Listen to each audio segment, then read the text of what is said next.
Hi, this is Aminata, and this recording is going to be a little bit longer because there's something um, I've been thinking on and something that I want to share in particular as I am from the field of education, as I am from the field of inclusive education. So there's something that I want to share that I hope can bring an additional perspective on something that's going on right now. Uh, Recently, a teacher in France, a gentleman by the name of Paty, was murdered. He was decapitated, to be specific, which was horrific. And what had happened is that to his students, he shared the caricatures of Muhammad, the same ones that a number of years ago in Paris caused also for people to be murdered. He shared this with his students, and before he did this, he gave the Muslim students the chance to leave because so this might be upsetting. Gave them a chance to leave. Some chose to stay. They shared that with their parents, who then were outraged and shared this with others, etc., etc. There was this young man who decided to act upon that and who stalked him and murdered him. And so the story came to me by different pieces, and this happened in France, right outside of Paris, which is significant. And so immediately, there was basically an uprising, or by the teachers in France who took this very personally, understandably so. Um, Here it's been a lot more quiet. But immediately this whole idea of freedom of speech, because his presentation was about freedom of speech. And I've even seen, here in the Netherlands, a group of people who prepared a lesson plan for teachers to use to, in particular, using this case, how to address freedom of speech. And so this hit me a certain way. And so what I want to do is share my perspective, which again is pretty different from the mainstream, but you're used to that. For me, I'm always the odd one out and who sees things differently. That's it just happens to be that way. Okay. I hear fireworks for some reason. Anyway, so what struck me initially when I heard the story first, I thought this was about a professor with college age students, and and then I found out that these were like 12 and 13-year-olds. I was like, what? Um, and and first of all, let me say to this man's family, my heart goes out to his family. My heart goes out to his students, his fellow teachers. I mean, it's just, horrific. But it's just interesting how publicly the discourse, it immediately, of course, it becomes about Islam, but very clear this was somebody with very extreme ideas, and a lot of Muslims have immediately stepped forward and said, this is not who we are, because we also know the fallout from what this might be. But Muslims have stepped forward and have been present in all of this, and to be very clear about, this is an extreme, and this is not how we think. But so what shocked me, first of all, that this was about middle school children. This was about age 12, 13.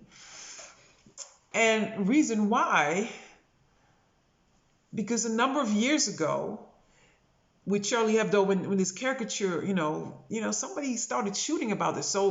So clearly adults have a hard time dealing with this. Then 3 weeks prior to this man sharing this with his students, there was a stabbing based on this same caricature. So the adults have not figured out yet how to deal with this.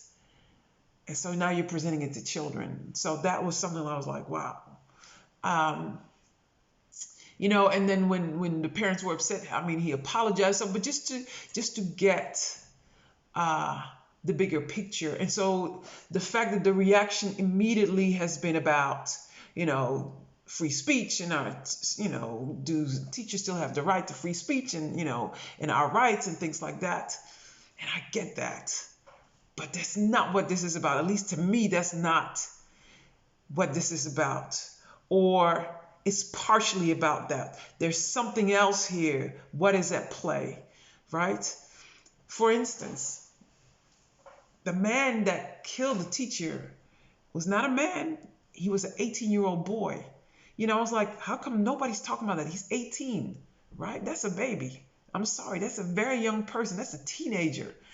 A teenager, Chechen. So he came to France at age 6. Went through the public school. So this is somebody who went through the public school system from age 6 through age 18. All his formative years, went through this public school system and came out of that totally radicalized. So what was his school experience like, right? And so what I want to offer is that there is a bigger picture, this idea of story. There's a story that this young man, came from. If he is radicalized, he came from Chechnya. He didn't come on a tourist visit. They came, because who knows what they went through as Muslims in Chechnya. So that's the story that they brought with them. They lived in a low income community because, if you know anything about France in particular, how migrants and how Muslim migrants are being treated. So all that is part of the story, is part of the context that was being overlooked. And so when people start screaming like, oh, this is about freedom of speech, it's not just about freedom of speech. It's about it might be about freedom of speech, but it's about freedom of speech in a certain context within a certain story. So let me give it to you this way. So say you have somebody who's a beautiful ballerina, and I've trained and I can do the grand jeté and pas de bourrée and all these, I can do all these movements, and I just want to dance because I've worked hard, I've invested in my training, I am a beautiful dancer, I can jump, fly, I can do all these things. And then you say, but there's a minefield over there. Don't dance over there because there's a minefield over there. And this person goes, but I'm a wonderful, fantastic dancer. I can jump, I can twirl, I can do all these things. I should be dancing. Yes, but there's a minefield over there, And then to keep focusing, yes, but I've trained and I've invested and we've built the best school so that I can be a great dancer and I should have the opportunity to dance. But there's a minefield over there, right? And so all that to say, you might have heard me talk about this concept about the dominant and the other. When you're in the dominant position and you are used to that your story always matters, that you get to talk first, that you always have the right to speak, right? Then it's very hard for you to consider, what do you mean I have to censor myself? What I mean, And so what happens is you don't take into consideration that there's already another story there. I should have free speech. I should have the right to speak at any other given time. But there's a minefield over there. And what I mean to say is that there's a context there, right? There's a story already there. And we are, and if the story is war, right? Because how Muslim people are being treated in Paris, France, that's no joke. Right? They're not only second class, they're third class citizens. How Muslim people are being treated in the Netherlands is no joke, right? Constantly, so, when it comes to finding jobs, schooling, we know all these things. I'm not sharing anything that nobody, is not aware of. So there's a context, there's a story there. We are, so that's part of the story. And so the thing is, if you're saying, well, I should have the right to speak, what you're saying is I don't have to take into consideration that there's already a story there, right? But there is a story there, right? And again, there's a minefield there. And so what does that say about us? What does that say about a community? Not about them preventing us from having free speech. No, so, the fact that in spite of everything that's going on, that we still so blatantly about we have the right to speak, but there's a minefield there. And what makes it that you're not willing to take that into consideration is, because I have the right to speak at any and all time, and I should have, the right to my story. There's already a story there. When it comes to inclusion in particular, we see this a lot, right? There's a dominant story, and we ignore, we step over, we reject, we forget that that there is already a story there. And yeah, ideally, if you would live in a vacuum, you could speak and say whatever, but you're not living in a vacuum. We're living with people whose stories are connected to us. We are connected to what's going on in Chechnya because, people from there are coming here with their pain and their anguish, and then they're being treated a certain way. And that's part of our story too. And we like to cut it up and just be about, being, I want to dance. But honey, there's a minefield there, right? And we all, and we are part, and we have to be considerate of that minefield. I know it's unfortunate. But even the idea that you should have the right to speak at any and all time without having to take into consideration this story that's already there. And it's not a story that's just from them. It's our story too, because we are connected. This boy came at age 6 and went through the public school system. We part of that. So, and it reminded me, and I've shared, sometimes the story of Michael Cornell. I think it was 1994. People in Kentucky will remember this with me. This 14-year-old boy that picked up a gun and went to school and shot his classmates. I believe he might have killed 8. One is, I believe, in a wheelchair. You don't just wake up one day and do that. This was brewing, right? This was brewing. And when that happened, it was, horrific, just like what happened now. But I tell you, when that happened, my first reaction was, please don't let him be black. And then my second reaction was, please don't let him be, an Arab. Because if he's black, if he's Muslim, oh my God, we're going to suffer. That's the first thing that I said. And then the second thing I said was like, those crazy teenagers. So anything I did just to separate myself from this child that did this. And then, I sat with that for a minute and it's like, no, it doesn't matter that he's white. That's my little brother. What does this say about our community that we have teenage boys, age 14? How alone must he have been? Didn't he have an uncle to talk to, a father, a cousin, a neighbor, a coach? Because you don't just wake up doing this. So what does this say about the communities that we're in? And so I claimed him, and that's why I say his name. Michael Cornell, he's in his 30s now. He's probably still in prison. But I will never forget him because of him, whenever I see a teenage boy, who looks lonely, I will go over there and I talk to him. I'm a mother of sons anyway, because of Michael Cornell, because that boy didn't have anybody. So this boy here was so radicalized after going through our school system. How lonely, what was going on? He didn't have anybody. What does that say about us as a community that we allow our children to be left by the wayside like that?